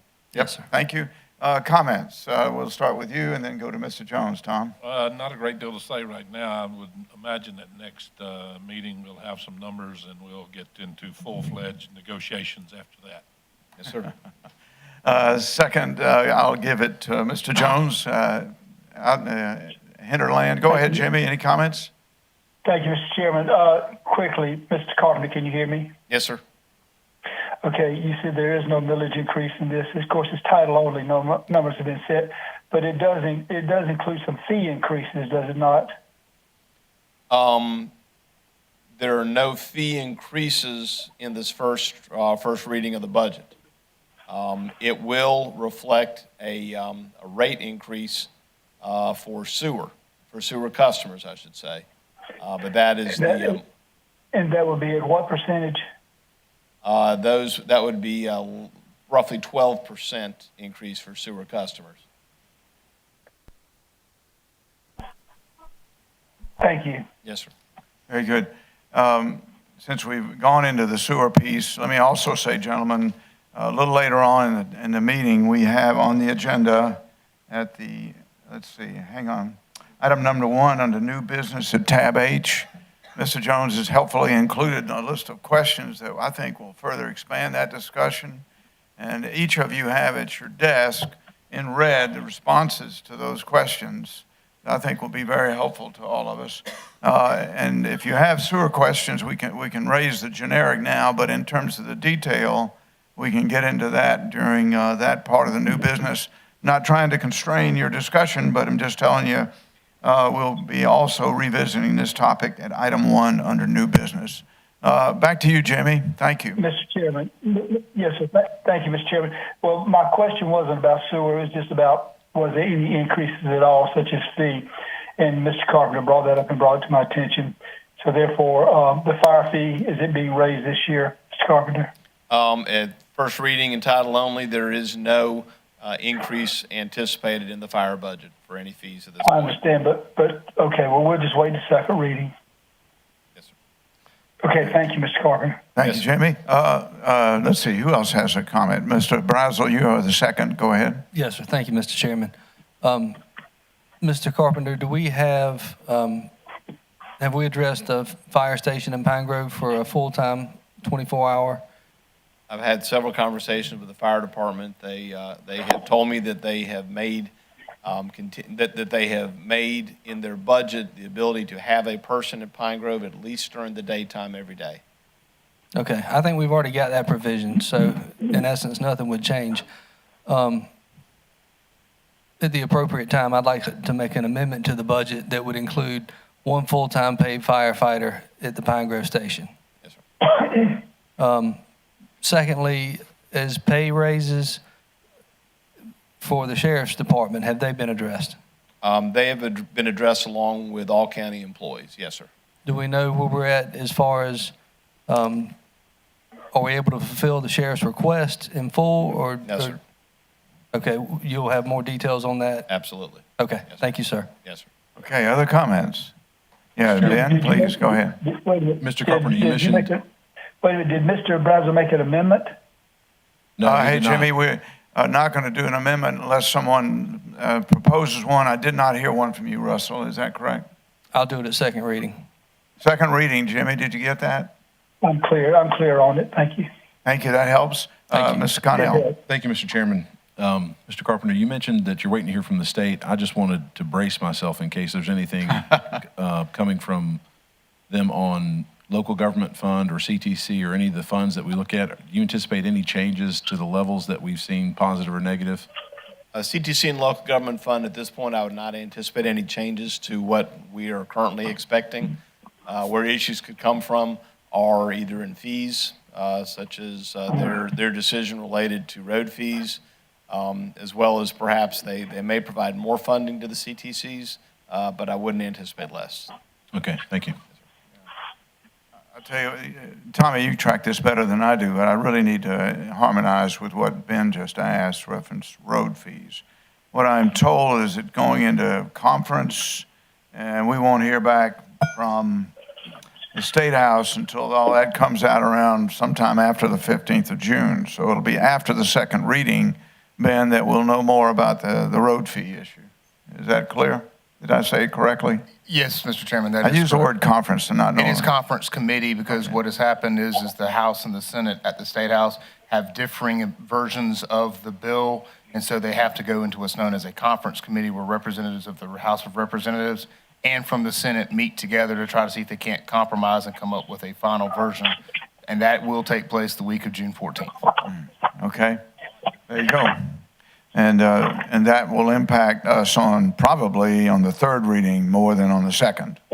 So we get to do a climatic third reading when we hear that. Okay. Other comments, David? Just a question, Mr. Administrator, this is in title only, and we all know the answer to this question, but I guess just for clarity's sake, for those who may not understand the process, we're within legal parameters, correct, as far as in title only, and you just giving us the high view? And Absolutely. Yeah, and again, I know that we are, but some may be watching who are wanting to know where the nitty gritty is at, but thank you, appreciate it. Yeah, other comments? Let me come back to detail. We had a budget meeting today, and for various reasons, we have to reschedule, and I think we'll be exposed to more detail. Can you talk about that, Vic, about us rescheduling the budget meeting we had today?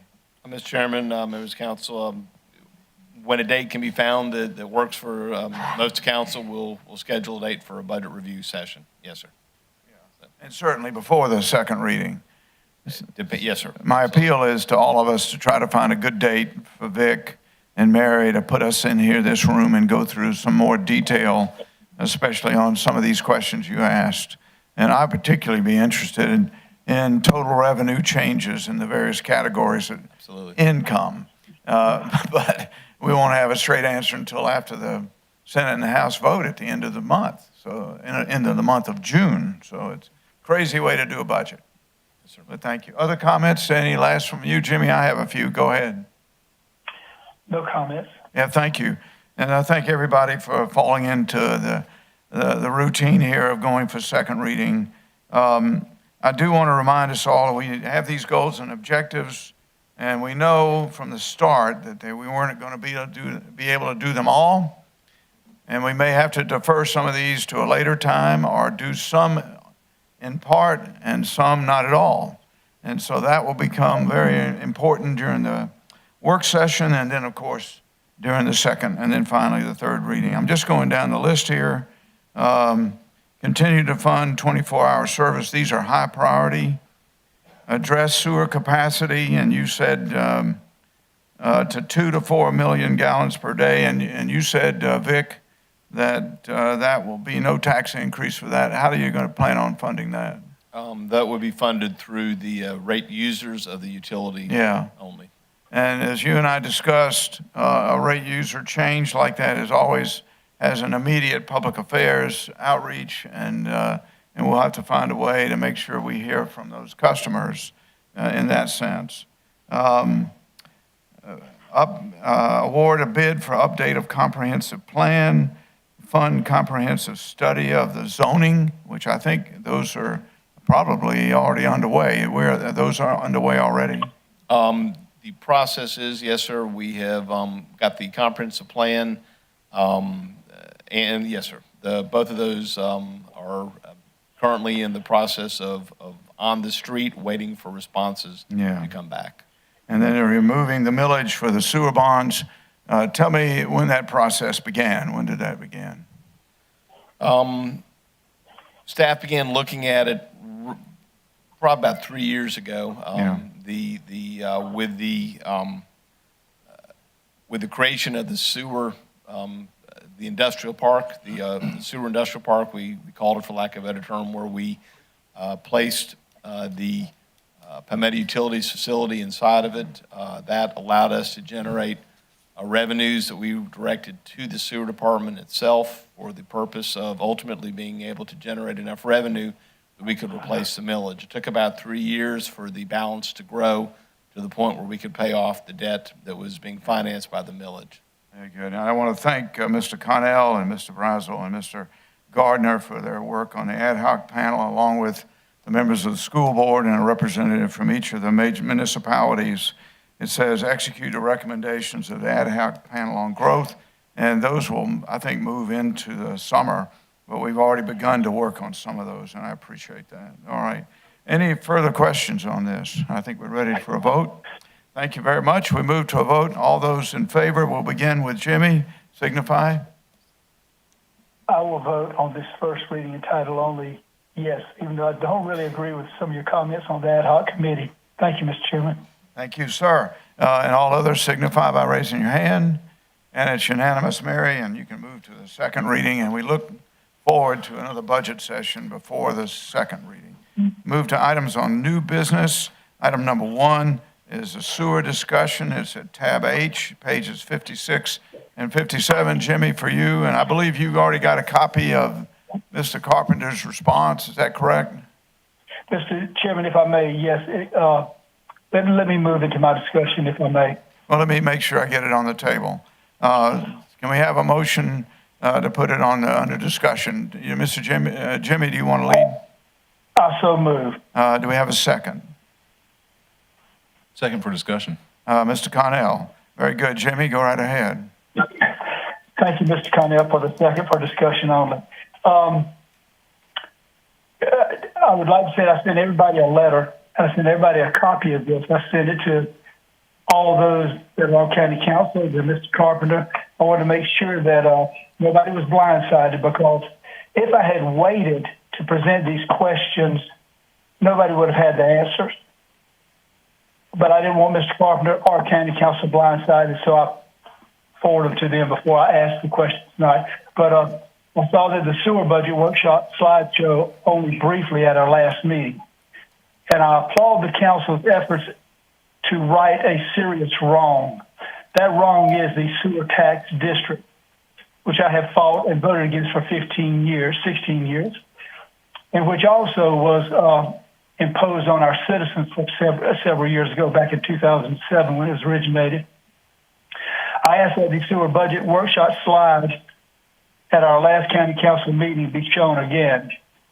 There are several things I do not understand, and in the interest of full transparency, I am asking for the following questions to be answered in open session at our next county council meeting, which is tonight. So that was the heading of the topic when I sent this out to everybody. And Mr. Carpenter, I know you've had time to research and get an answer to these questions, so I'm going to ask you very briefly, okay? Number one, where I said that I see the sewer budget workshop session was held on May 10th. Was any of the public notified and given? Yes, sir. Was it required by law?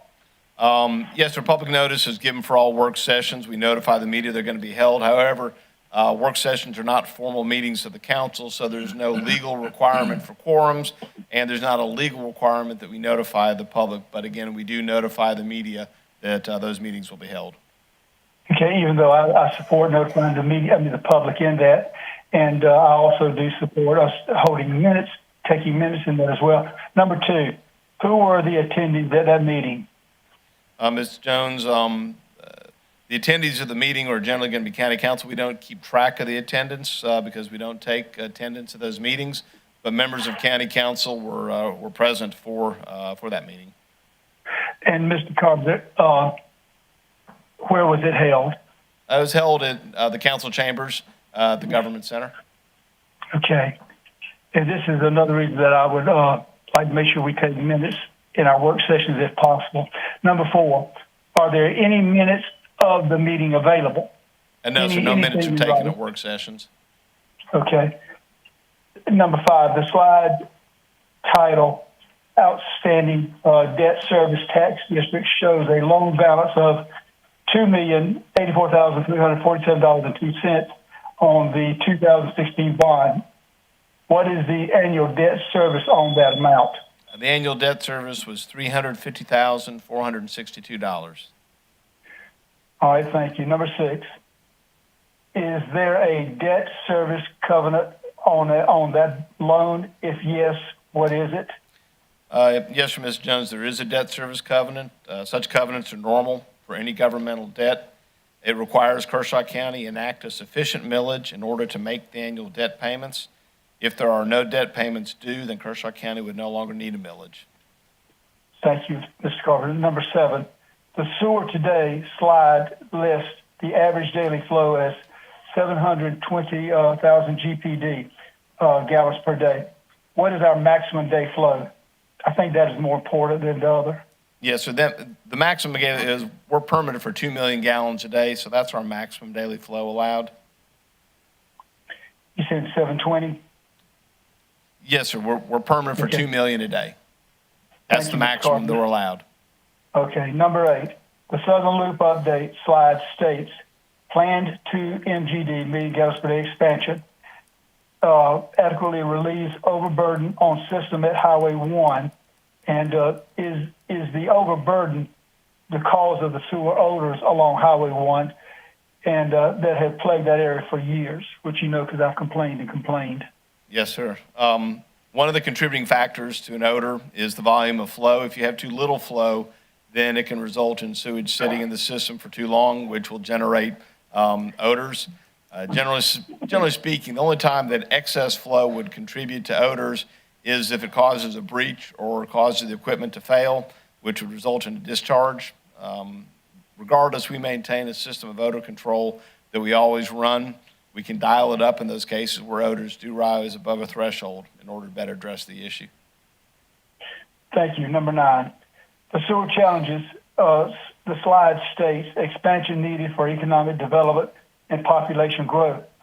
Mr. Carpenter, how will the 2 MGD expansion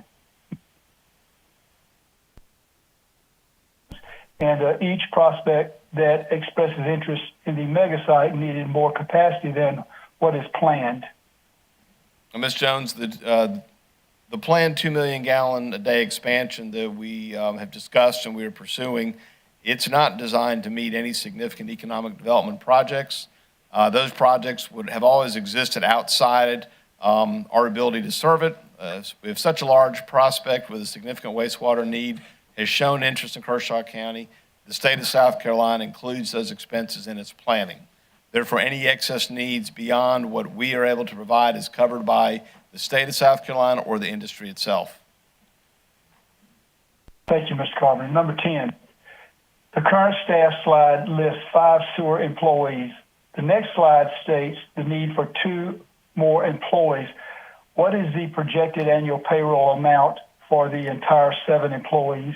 Ms. Jones, the payroll for the full 7, if approved by the county council, would be $553,000. Thank you, Mr. Carpenter. Let me ask that question just a moment. Do we contract for any services outside with sewer right now? We contract with engineering services, and we contract with companies to provide emergency repairs if parts of the sewer system, the older parts like in Lough, that either weren't built well or just are old, if they start going down, we have emergency companies on standby to come in and help us repair them. Okay, and I hadn't heard anything about that. I just wanted to clarify that and make sure that we were still doing that. I know we were doing it some years ago, and I wasn't sure if we were still doing it now. We're going to have to do that after we move forward with this new plan. The 2 new employees one of them is intended to allow us in doing locators. We generally get between 5 and 7 locate requests a day. We've only got 48 hours to respond to that. So we're putting a lot of time and effort into locate services now. That would be a person whose job does that. A second employee would be an engineer designed to work with the plan reviews that are going on. Thank you, Mr. Carpenter. Number 12, what agency, individual, or group conducted the rate study? The rate study was conducted by Wildan Group. They're a publicly traded company.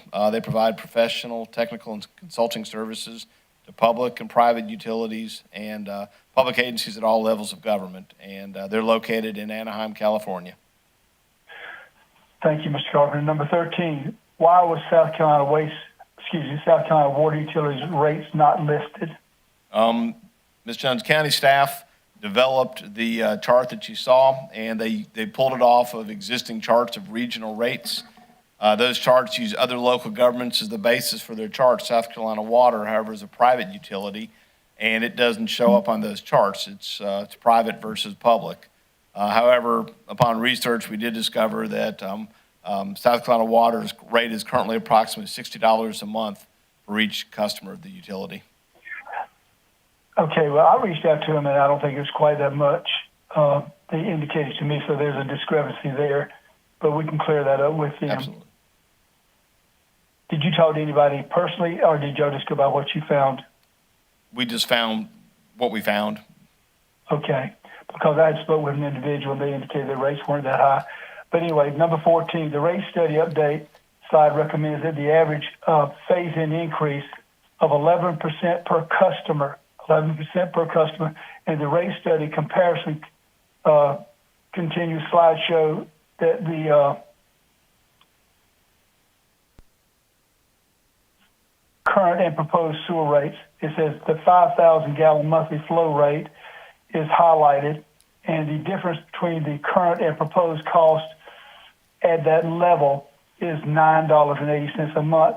This is a 22% increase, not an 11% increase, and amounts to an increase of $117,060 a year. Is there a flaw in the rate figures, or did you get it figured out after I gave you these questions? I wouldn't say it's a flaw, Mr. Jones. It's actually like 11.5%, and so it should, it probably should have been 12 instead of 11%. But that's the amount that the base rate and the volumetric rate would increase. So it's the rates would increase, not necessarily the bill. Bills are based upon the actual usage of water. So, so our total increase when we say is 11 or 12% was based on the rates going up that much. So the base charge, which is currently $20, would rise to $22.40, which is an increase of 12%. The volumetric charge, which it differs based on how much you use, but essentially the rate per 1,000 gallons would raise from $5 for every 1,000 to $5.60 for every 1,000 gallons, which is, again, an increase about 12%. But again, each person uses a different amount of water. So if you have very minimal usage, then your actual bill would be $22.40 a month, as opposed to $35 or more. Thank you, Mr. Carpenter. Yes, Number 15, can our present industrial, commercial, and residential customers survive this great of an increase in the midst of the inflation that we've seen and the high cost of living? Yeah, and Mr. Jones, as you just pointed to, inflation, everything costs more, and we're required to operate our wastewater department as a business unit of the county. So the actual operations of it are not supposed to be subsidized by general fund. So we have to look at the necessary charges in order to run the utility correctly. Obviously, I can't comment on whether anybody can afford it or not. We're just doing the best we can to operate the utility in a fashion that the citizens would expect us to do. Okay, thank you, Mr. Carpenter. Number 16, the growth development recommendations page states the impact fees have not been updated in over a decade. Why was this not done on an annual basis, and whose responsibility was or is this? Back in 2012, local developer came to the council and asked that the council waive the way we were doing our impact fees. At that point in time, we had charged all the fees up front, and the council considered, and they felt that coming out of the recession as we were, it was important to support our developers in order to help them kickstart housing. So county council never requested those fees to be raised, and as the system was generating sufficient revenues at that point to cover the known expenses, staff did not request an increase until now either. Right. Of course, county council will certainly depend on staff to make those recommendations, because we're not the sewer experts. Your staff are the sewer experts. That's who does the job, and we don't run the county. That's why we hire you. We're a county administrative form of government. Let me just end by, and you've got my copy, and I'll just read what I have on my copy, that I need to know the whole story, and how soon can the entire budget for the sewer system be shown, and I need a full breakdown of revenues and expenses, and can our 2,000, this is the most important question I think that I put in here, is can our 2,032 customers sustain all the costs of owning and operating the sewer system, or will they have to be supplemented by the taxpayers? And I realize that and I want to commend you and your staff for 3 years ago, really getting started on doing away with the sewer tax district, because I've harped on it. A lot of others. Now, there's been members of this county council who have actually took up for that tax district within the last couple of years, or even last year, and I won't call their names out of respect, but I will say this: I'm very proud of Ben Connell and Russell Brazel and Al Bozar, because from the very beginning of their terms, they came on saying they were not for this sewer tax. This wrong needed to be right, and you and your staff have made that possible, and I greatly appreciate that on my part. I am concerned, however, that our customers are going to be able to sustain all this cost. But I understand you made a recommendation, and I understand this council is going to follow it. And I am interested in getting rid of this tax district, as I have been for the last 16 years, when I fought it by myself in 2007. And we'll have to see where it goes from here. But I want to thank you, Mr. Carpenter. And once again, let me say to this county council, I could have brought these questions tonight, and not a single one of you would have had an answer. I could have brought these questions to you tonight. Mr. Carpenter wouldn't have a single answer. But I gave Mr. Carpenter the opportunity and this council opportunity to let him do his job and come back and answer these questions to the best of his ability. And I want to thank y'all for your cooperation. Thank you very much. Mr. Connell, you had the second. Thank you, Mr. Chairman. Thanks for that, Mr. Jones. I had the information that I was really concerned with, which was the percentage increase proposed. And just a little bit of background for everybody here. The sewer district started roughly when? 2007. Mr. Carpenter? About 15 Thank years you, Jimmy. Oh, I'm sorry. I thought you were talking to me, Dan. That's okay. That's okay. 2007? About 15 years ago. Yeah, Yes. and then any rate increases since that time? I'm not aware of any, certainly not in the last 11 years. Okay, I've been asking and trying to figure out, have there been any rate increases? And so we've talked a lot about inflation. On average, since 2000 to now, I know it started in 07, but just use this as an average, it was like a 2.4 to 2.5% inflation rate. So the price increase for something that cost $1 then would roughly go up by 67%. And so we're talking about a 12% increase to make the whole system sustainable at this point by people who actually use it. It makes sense to me, and it's actually below what the inflation rate would say the price should be. I know we're doing it off of a rate study, but just based on inflation, we're still beating inflation at a 12% increase and people haven't seen rate increases for, was it, you said 11 years? At least. At least 11 years. And, okay. Thank you, Mr. Chairman. Other comments? Yes, Mr. Chairman. Mr. President. I'll tell you what I like about this set of questions is that they're all very, very good questions. And the one that stands out to me, I think, is number 15 is, can the residential customers survive an increase? And what I like about this is the fact that we still have control. We could say yes or no to any rate increase moving forward. If we were to privatize, we would lose that ability completely. It would be, I don't know, somebody out of New York City or Texas would own the company, and they're in it to make money. There's no bones about it. That's the situation. We can still protect the citizens of Kershaw County. We can still protect people putting pressure on others to build these mega subdivisions. There's a lot of undeveloped land very close to this sewer system. Matter of fact, I've done quite a bit of turkey hunting in years gone past right around that sewer plant, and I live just 5 miles away. And if you'll travel down Longtown Road, it's about, I guess, 5 miles to where I live, and there's a lot of undeveloped land between Longtown Road and the river. And what would happen, what would be my fear, greater than costing a few more dollars a year for the ratepayers, would be all that property to be bought by developers. I think to Mr. Root's point, I'm from the country as well. I like it that way. I've been here since 1978.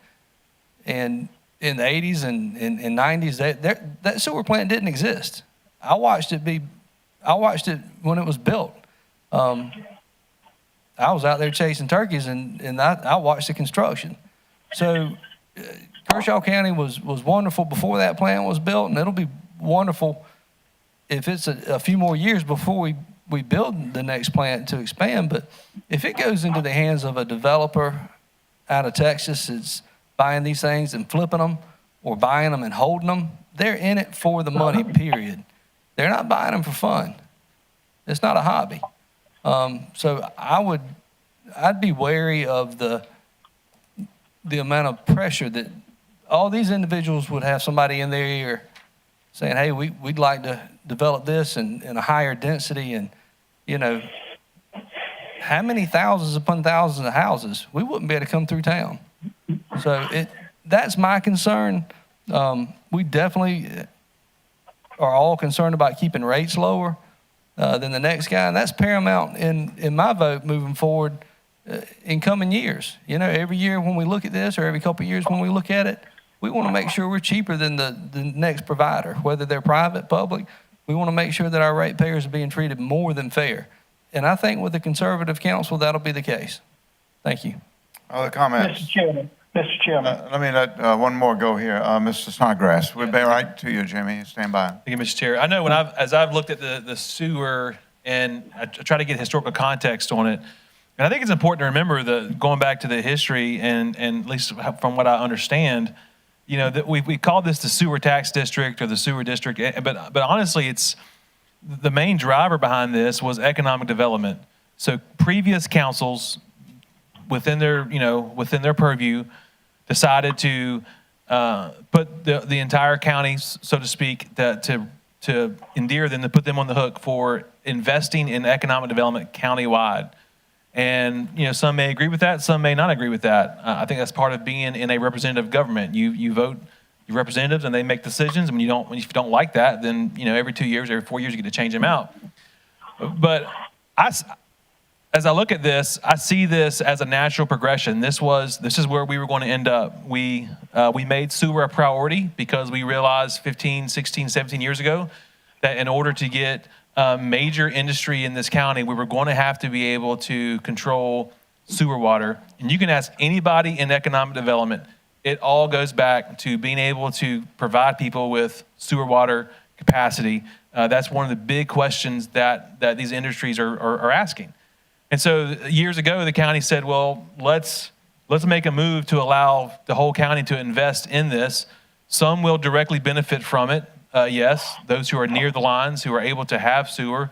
Though others will indirectly benefit from it as a new industry comes, they pay the large portion of tax, which then keeps individual property taxes low. And so what I see here is we're coming to the natural end of a decision about 17 years ago that when we got enough subscribers, when we got enough ratepayers to be able to sustain this, then the county as a whole no longer had to prop it up. And so I applaud the staff who I know have been working on this at the direction of this council for many years. And I know we'd say, well, we should have done it a couple years ago. Well, a couple years ago, it wasn't ready. A couple years ago, we didn't have the subscribers to be able to sustain that. And so, Mr. Carpenter, thank you for this. A lot of these questions that you answered, I understood most of this from the workshop that I was able to attend. So thank you for reiterating what you had explained to us then. Other comments? Back to you, Jimmy. Thank you, Mr. Chairman. This is Snodgrass. You know, when you talk about county council back in 2007, let the citizens invest into the sewer. No, they forced the citizens to pay a sewer tax. I was there. I voted against it. And let me say this, too. The citizens were not happy about it back then, and they're not happy about it now, as we all know. But bottom line is that whenever they started to originate that sewer tax district, special purpose district, county council said we're going to create a special purpose district, and they were going for 3 readings on it. I said, you're going to do a tax. They said, no, we're not talking about a tax. We're just talking about in case we need something down the road, we have the special purpose district done. Well, 2 months after they had 3rd reading, they implemented a tax, a sewer tax, and that's how it happened. It wasn't we didn't let the citizens invest. We put a tax on the citizens, and it is a tax district. And, you know, when we talk about, Mr. Brazel, subdivision control, this county council has lost its control over subdivisions. If you don't believe it, look around us and see everything that's growing up. We have no control over it anyway. Rate control, who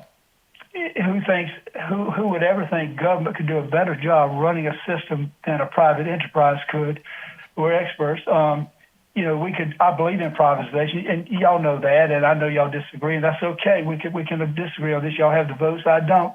But if I had my way, I'd privatize right now and get $50 million for it, and I would absolutely franchise it out. And let me tell you, we would still have control because it's called having a contract. We would still have control over anything we wanted to, and we could privatize it and take the entire burden off the citizens. I wasn't going to go into all this, but after hearing some of the comments, I have to come back and have justified because, you know, we've got an expansion that's got to be done. And Mr. Carpenter, we said in Oklahoma County Council that it could be up to $25 million. You know, and let's go back to the land. We talked about buying the land next to it. We authorized you to go out. And I wasn't going to get into all this, but since I've started getting some feedback about these questions that everybody seems to have known the answer to, but nobody asked these questions, Mr. Carpenter, we needed the land. We instructed you to go out and to inquire on purchasing the land. Then a third party buys the land. Then we're not interested in the land right now. I'm confused with the going back and forth. I just know that I've never seen anything that government could do better than private industry, and that's just my position. And I'm not trying to make anybody look bad. I'm just stating the facts as it's stated. I really don't, in my heart, I'm having a hard time buying that the 1,800 residential customers and the few industrial, 3 industrial, whatever we have, and the commercial that we have are going to be able to sustain this entire burden. Now, I want it off the backs of the citizens in the unincorporated areas, because that's who's charged with the tax district, is those people in the unincorporated areas. So anyway, that's my comments, and I thank you. Unless somebody else says something. I think we're near the end. Any other comments here? Thank you, Jimmy. I'll make a couple comments. A self-sustaining, self-funding sewer system is very appealing, and that allows us to take it off the backs of our citizens. As a conservative, I would say if you enjoy benefits, you should pay for them. But at the same time, we have a heart, and we are going to take a hard look at those fees. And we have allowed, based on the briefing we received at the work session some days ago, we received assurances that the way the budget is constructed is those fees that are paid for by the consumers, no longer paid for by the taxpayers, those fees would be adjusted by this council, and we would take advice and make an adjustment up or down based on what we have back and feedback from those customers. And that immediately changes the relationship between us and those customers. And we need to be cognizant that we need to have an ear for their needs and find a way to listen to what may happen in terms of the burden that comes along with the fee for the service they're paying for. You get a Coca-Cola, you pay for it. You get sewer, you pay for it. But we have some controls built in. So I'm very happy with this. It's taken us several years. The leadership of the men at this table all felt the same, but now we're at the place where the money is there and the infrastructure is there to execute the removal of the sewer tax. Last point, there is no buyer for this sewer system. And uncalled for and without, quite to my surprise, I got a call from the president of the sewer system to our south, Southwest Water, Palmetto Utilities, and he says he has no intent to offer and no intent to buy and no interest in buying. So at that point, it's all very theoretical, and to say that we should offer this thing, there is no buyer out there. So with that, I move on to the next item on the agenda, and that is item number 2, extending public comments. It's been placed on the agenda by Mr. Jones. There is no enclosure. Over to you, Jimmy. Let's first say, first of all, we want to have a motion. Jimmy, you want to make a motion? Mr. Chairman, I will, but I just want to say I absolutely disagree with your comments you made on sewer, that last statement. But anyway, I'll make a motion for discussion for the public comments. Very good. Second? Mr. Jones, there is no second, so the motion fails, and we move to council briefings, beginning with Russell Brazel. Oh, well, I want to again congratulate all of the graduates from every school in the county, North Central, Camden, Lough. You guys have bright futures in the world. It's a big world. Go out and find your way in it and do great things. So congratulations to everyone. That's all I have. Thank you. Terrific. Ben? Thank you, Mr. Chairman. Express gratitude for the wrestling team parents and coaches, the strength team parents and coaches, and especially the student athletes on both. Look forward to tracking them as they go into their futures and continue to work hard and be great examples and stewards of what they've learned in Kershaw County. Very excited about having the sewer tax removed. I've been on council for 5+ years now, and I've been interested in having that corrected from the beginning. There was a time at which it was necessary, but I think that time has passed. And so I'm glad to see the moves being made, and I've learned it's excruciatingly slow in government. I thought things that would get done in 2 years, and only serving one term on council, fire service would be done, moving full-time fire would be done in a couple of years. But there are studies that are required by statute. There are so many things that you have to do to comply with required public offerings. And y'all know the rest of it. It just moves so slow. But I'm glad that over the last 3 years, the Rubik's Cube has been moved and pieces are in place so that we can actually even consider this. I'm grateful for that. I would also like to say the Cooper family, our thoughts and prayers go out to you. Mr. Laurie, their father passed away recently. He was a pillar of a man, and he succumbed to cancer. Father of 7 children, and just a tremendous loss for the community, and hearts and prayers go out to them. Thank you, Mr. Chairman. Mr. Jones. Mr. Chairman, thank you so much. Needless to say, I'm very disappointed in my colleagues not even giving me a second on just discussing the public speaking section. But anyway, having said that, I want to make a statement on something, and I want everybody to listen very closely. With the recent announcement by County Administrator Vic Carpenter of his departure from Kershaw County, this body made a very wise decision to appoint Deputy Administrator Danny Kempler as the interim county administrator to serve until a decision on a permanent replacement is made. After further thinking about this role, it is my belief that Danny deserves all the support that we can give him while he serves as the interim. Therefore, I will not support us beginning the process to hire a headhunter for at least 6 months. To immediately start looking would inevitably cast some doubt upon Danny as he's doing his job and on any decisions he will make, thus making it harder for him to carry out his job.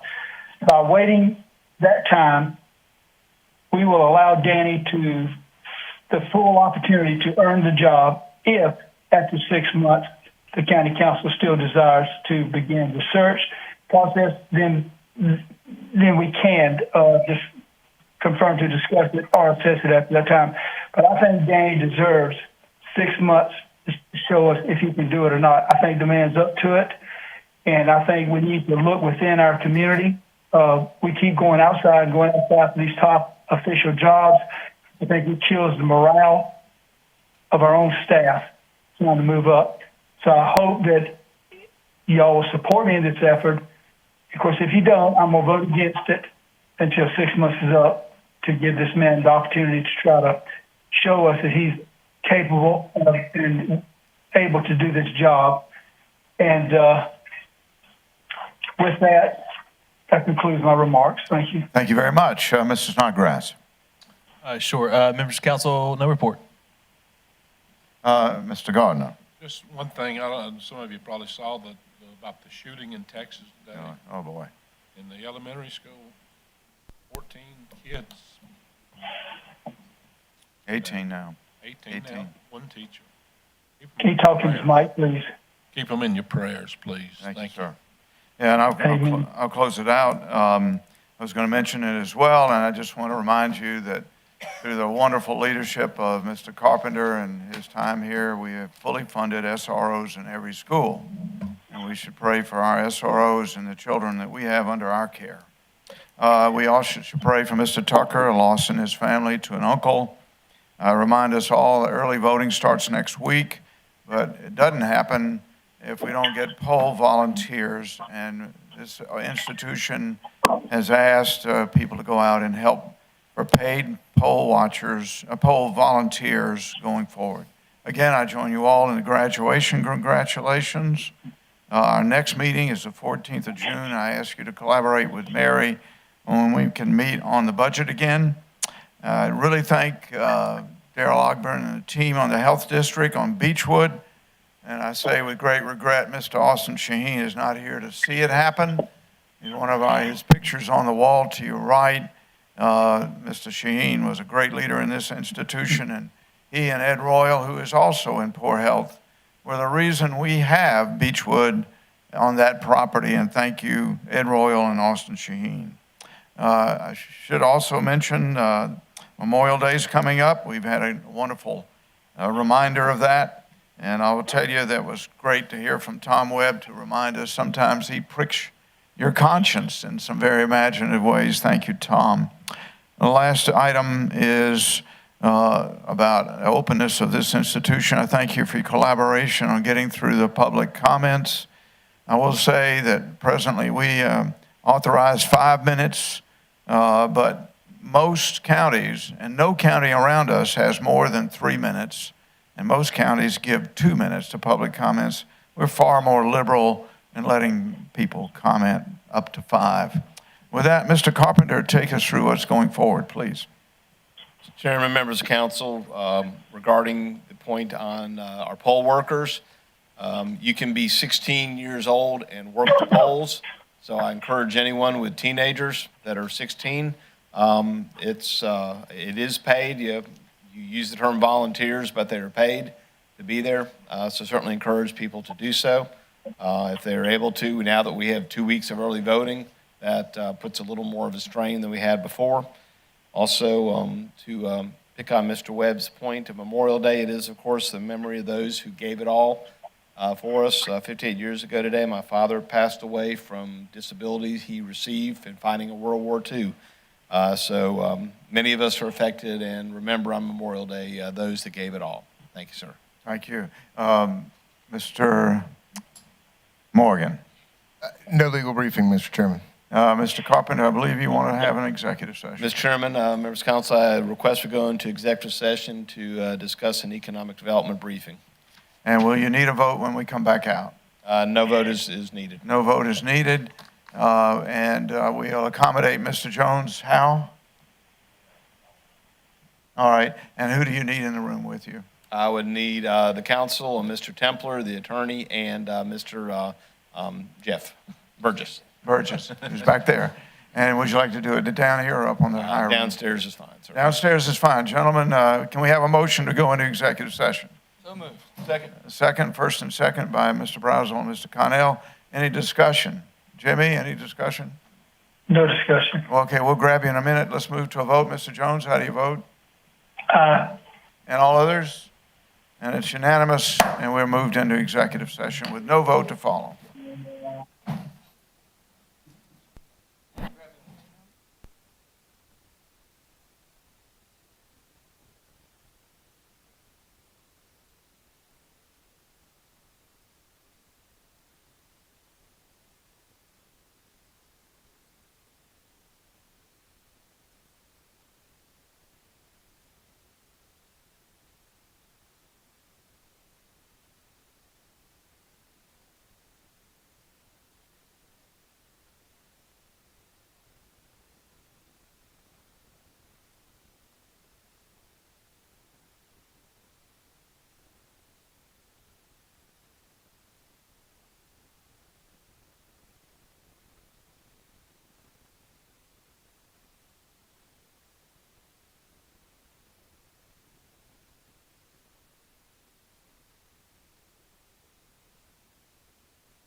Have a quorum. Can we have a motion to come out of executive session? Move to come out of executive session. Second by Mr. Brazel, first by Mr. Gardner. Any discussion? No discussion. Move to a vote. All those in favor? We're out of executive session. Can we have a motion to adjourn? So moved. Second. Okay, first from Mr. Gardner, second from Mr. Brazel. Any discussion? See you again on the 14th in the budget session. All those in favor signify, and we're out of here.